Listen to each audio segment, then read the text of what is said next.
தென்மேற்கு வங்கக்கடல் மற்றும் அதனை ஒட்டிய இலங்கை கடலோரப் பகுதிகளில் நிலவிய டிட்வா புயல் வடக்கு வடமேற்கு திசையில் நகர்ந்து 28ஆம் தேதி இலங்கை கடலோரப் பகுதிகள் மற்றும் அதனை ஒட்டிய தென்மேற்கு வங்கக்கடல் பகுதிகளில் இலங்கை திரிகோணா மலையிலிருந்து தென்மேற்கே சுமார் 40 கிலோமீட்டர் தொலைவிலும், இலங்கை மட்டக்கிளப்பிலிருந்து வடமேற்கே 100 கிலோமீட்டர் தொலைவிலும், காரைக்காலிலிருந்து தெற்கு தென்கிழக்கே 320 கிலோமீட்டர் தொலைவிலும், புதுவையிலிருந்து தெற்கு தென்கிழக்கே 430 கிலோமீட்டர் தொலைவிலும், சென்னையிலிருந்து தெற்கே 530 கிலோமீட்டர் தொலைவிலும் நிலை கொண்டுள்ளது.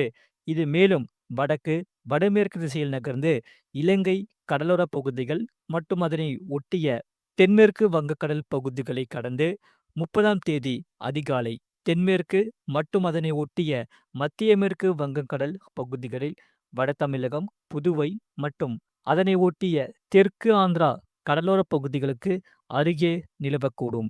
இதன் காரணமாக வருகிற நாட்களில் அதி கனமழை தீவிரமடைய வாய்ப்புள்ளது.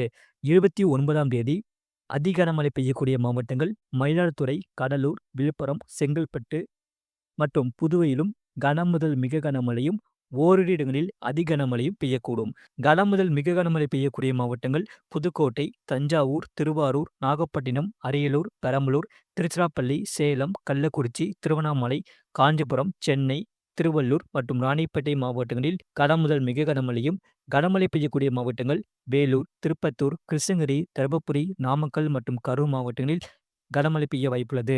முழு வீடியோ லிங்க் கீழே இருக்கு. அதை கிளிக் பண்ணி பாருங்க. மறக்காம லைக் பண்ணிக்கோங்க.